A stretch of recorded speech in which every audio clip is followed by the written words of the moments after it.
money.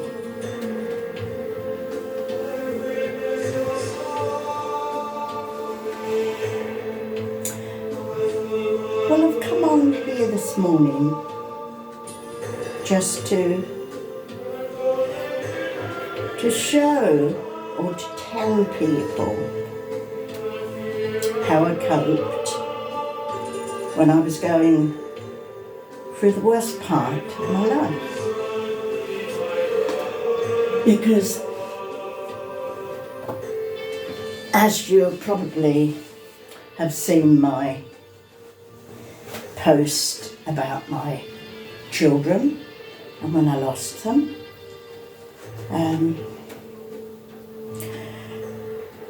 do you know, it wasn't so much when I lost them as to, when I say lost them, they passed away after self-abuse for many, many, many years.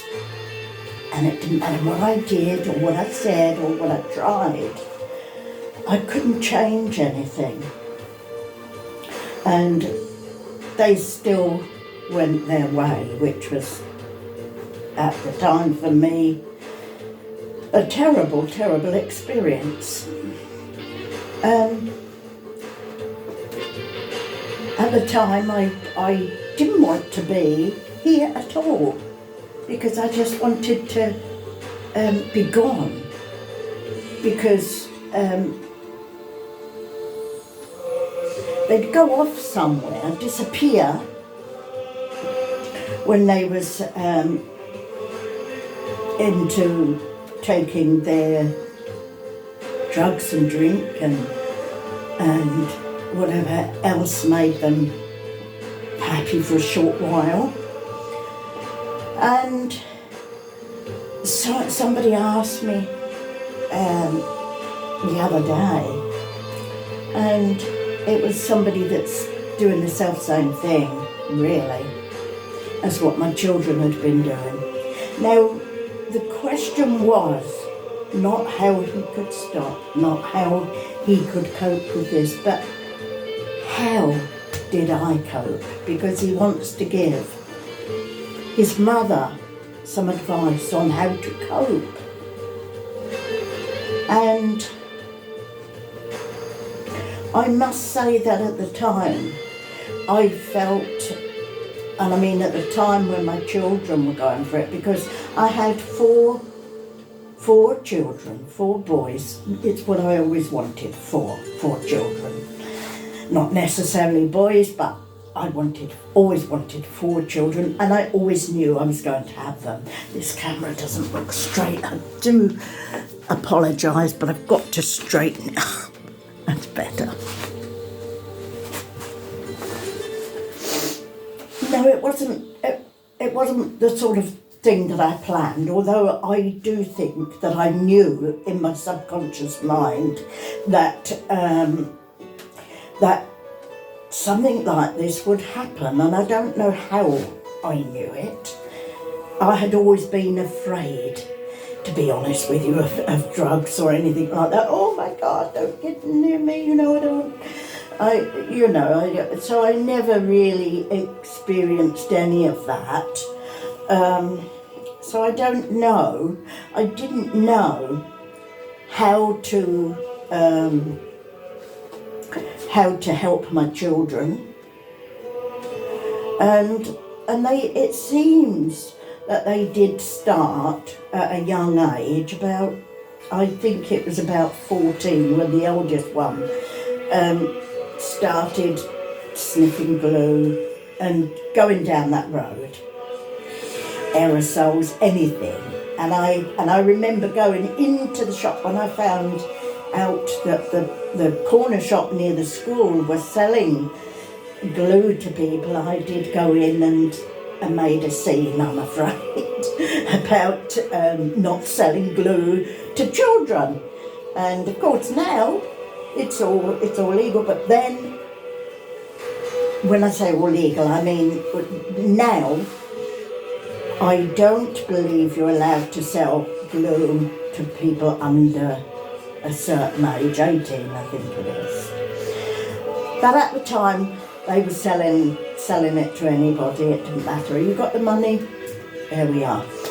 And, you know, when it came to my knowledge that this was happening, I did have a very difficult time with it myself, let alone what the children were going through, you know. So at the time, also as time went on and they got into more and more things, I looked at myself very, very closely.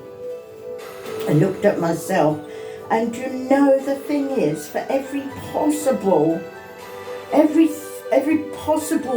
thing you can blame yourself for, you do. Oh, I remember I did this and I did that. Oh, I remember I did this and I did that. So it's my fault. Now, although I didn't say, oh, it's my fault, I was under the doctor as well with a lot of things going on in my health-wise, you know, all sorts of things that unexplicable. A lot of them were unexplicable. They couldn't explain why I was going through these certain illnesses. And so I want to just say, because I don't want to go off on a tangent now, but I want to say it took me years and years and years, and the only way I could cope, I had to process my feelings, what I was going through. And I had a friend, a very valuable friend at the time, who doesn't live in England anymore. She moved to Italy a long time ago. And she was in touch with a previous partner, it was. And he told me, you've got to let them get to rock bottom, because he was a previous user and he knew, and now he helps everybody else because he coped with it after coming out of hospital at one point, and he said, you cannot do a thing, you've got to walk away and let them do their worst. Well, it was very, very, very difficult. Oh my gosh, to do that, to walk away. But although you can walk away, so you're not helping them, because, you know, every 5 minutes they'll want £1 for this, £1 for that, until they've got enough for a fix, obviously. And so that's the first thing you have to do, is to stop that.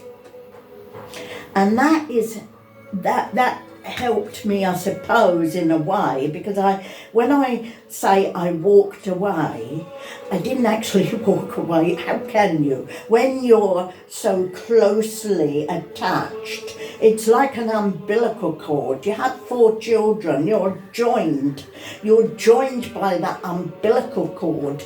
So I used to know every single thing that they were doing, you know. I did have to go through like a bit of a ritual with one of the children at one time, one of the boys at one time, where I had to cut that umbilical cord, because it was, you know, I don't know how I was surviving, to be truthful. And I certainly never thought about me at all. It wasn't about me, it was about how I could, you know, why I'd caused this, why had I caused it, one after the other, after the other, after the other. So, therefore, I'm blaming myself.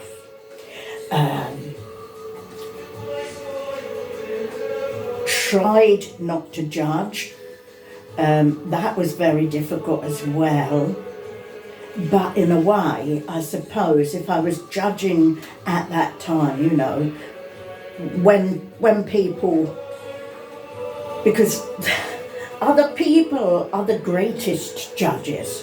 Oh, she must have done something. Must be her fault in some way. How did she bring them up? What was it like? They look for all sorts of excuses as well.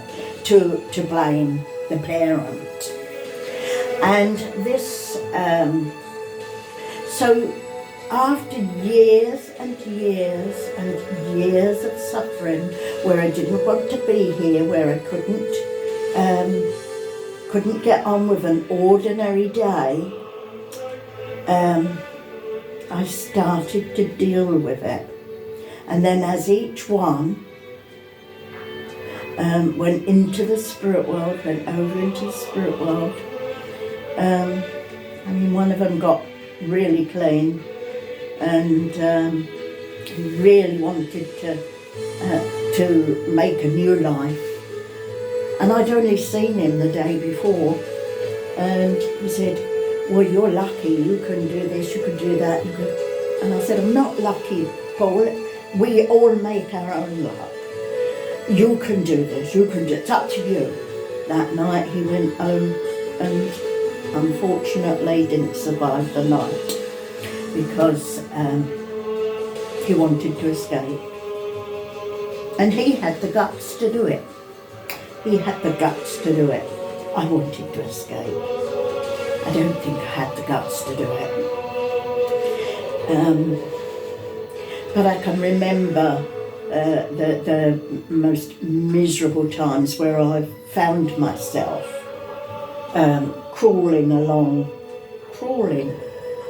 the ground, you know, mourning to be gone. Please take me, please take me. It was not a good time. So I do understand what other mothers, parents, fathers, sisters, brothers are going through when they're when they feel, and I did, absolutely useless at helping anybody at all.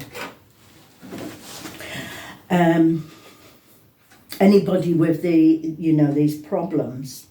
Now, what I used to do, I did mask a lot of it because I worked for the National Health Service. I worked for social services, the National Health Service. I was a carer and I worked with the elderly people, and I worked with people who were mentally ill, and I also worked for MenCap at this time, and did everything I could to get as far ahead as I could in that sector.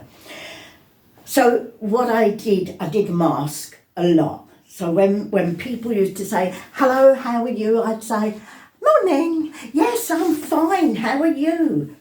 And people that did have an inkling of what was going on would say to me, you're so brave, you're so brave. I do admire you, you're so brave. And I'd smile and say thank you. And inside, I'd be saying to myself, but I don't feel brave, I want to die. And I still smiled, I want to die. I don't want to be here, I want to die, please. You know, I carried on with my work, smiled, helped other people. I do believe that helped me by helping other people. The only way, I suppose, that I told... No, I didn't tell people what I was going through, no, but I did write it down in a poetry, in form of a poetry. So as I was leading my life then, and I was doing living care as well at the time, when I wrote all these poems, and I'd just get a line, and then maybe in a couple of hours, or I'd wake up in the night, I'd finish the rest of it, and it'd come very, very quickly, and I'd write it down. So I did publish those. It's called My Life in Verse by Patricia Keegan, and it is on Amazon. So, but that's very much about the sort of things I was going through in my life. It's quite varied because I was still using my clairvoyance ability, and I do feel that helped as well. So not everybody are clairvoyants, mediums and psychics. So how do they cope? You know, the biggest thing in life is to be able to love yourself unconditionally. And I don't know very many people that can actually do that, because there's always something pops up that says, you know, you're not that good. You're not that good a person. Remember when you did this? Remember when you did that? And although, yes, we do have karma, and we do have things that we have to answer for in our lives, because nobody on this earth is perfect, because that's why we're here. And we have agreed before we came in onto the earth, we have agreed, it's like we've all sat down with like-minded souls and said, well, I want to learn this and I want to learn that. And you know, the people that give you the most hassle, if you like, in your life, and this is very, very hard, but they're the ones that have helped you most. And also acceptance in your life is, I had to learn to accept what was happening in my life, accept that I couldn't change things, and accept that I was a human being and made human mistakes. I wasn't perfect. I'm not perfect. When I'm perfect, that'd be my time to cross over, I'm sure. And it wasn't meant to be. The times that I prayed, I actually I can remember getting into bed one night and praying and saying, please take me. I've had enough. I can't take anymore. Please take me. And what happened? I had a mini stroke, actually. They found out what it was. They had to rush me into hospital because they really thought I'd had a heart attack. I was in intensive care all night. But it wasn't time for me to go. And so I've had lots of maybe illnesses and different things that happened in my life where if you like, I've brought them on myself, because that is how I felt. Your mind, body and spirit are so powerful. So if we can create an illness, if we can create that, we can create wholeness as well in all parts of our lives. Our mind, where we can get peace, because that's the biggest thing. It's finding peace. But to love myself and to look after myself in little ways. Eat properly, eat healthily, not abuse yourself. No, knowing that this is not good for you, that's not good, it doesn't matter. I want it, and go after it.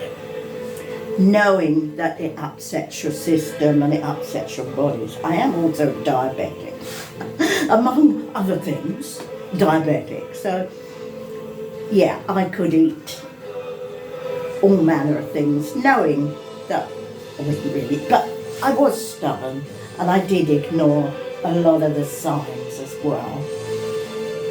But to gradually love yourself and accept heaven's help, if you like, heaven's help, because I know now that we do have so many around us that want to help us. We cannot be helped unless we ask, because we've all got free will.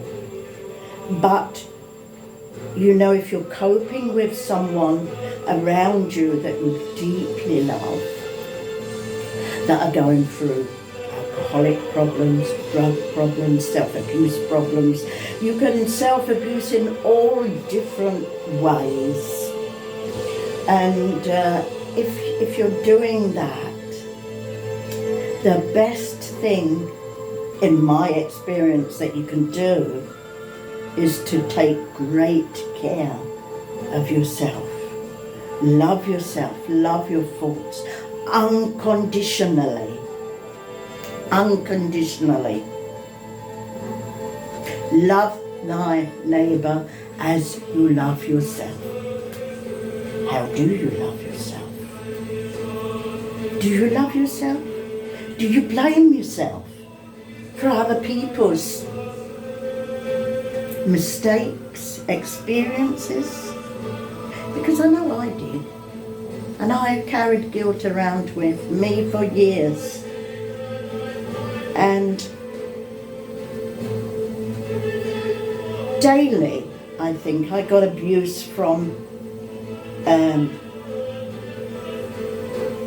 not very many, but a minority of people that wanted to blame me. Even the abused, the abuser, wanting to blame me. And that just, you have to come up against that again, because it'll come up again, time and time again. It's your fault, it's your fault, you're the blame, it's your fault, you're the mother. Why couldn't you have brought your children up different? Well, if I could have done anything to have helped that situation, I would have done. I would have done. Would it have helped if I'd have gone right downhill and had breakdown after breakdown after breakdown? I did have a mental break. When you say break, you've got to have a break from your mind. But you see, you need to come back to yourself. You need a break from everything sometimes and just come back to yourself. Love yourself. Treat yourself well, because otherwise you make that person feel guilty. So this, I'm going to call him a friend of mine that asked me a few days ago, how can he help his mother cope with him? He said, he's suffering as he is, obviously. But you see, what we do, we think of the other person all the time. And I remember my eldest child, now, you've told her, now she's upset, you know. And, you know, you've got to remember that the love will exist always. My children loved me beyond a shadow of a doubt. And I know that. I know that. One of them had very great difficulty in admitting that and would constantly phone me up and abuse me over the phone. And I was always hoping that he was going to phone me up to say, Mum, I'm sorry, I love you. But although while he was abusing me and calling me all sorts of horrible names, you know, I swear, but I don't. There's some things I don't say, but he could, and that would cut me to the core. And the only way I could cope with that was to say, I love you, never forget it, and put the phone down or walk away. All I could do. But I do then, you've got to work with yourself all the time. Come on, you're a good person. Look what you've done in your life. Look, this one you've helped, that one you've helped, that one. I did feel that helped me more than anything, was to go out and help people, lonely people, you know, that maybe are in a hospital and never gets anybody go in. I feel pulled to help other people, but not now at the expense of my own health. I used to do that, always done it, always helped other people, but it was most of the time at the expense of my own health. So if you're coping with things like I have coped with, I would say the way to cope with it is to ask for help. Ask for that higher power to come and help you, and love your very beautiful, beautiful self.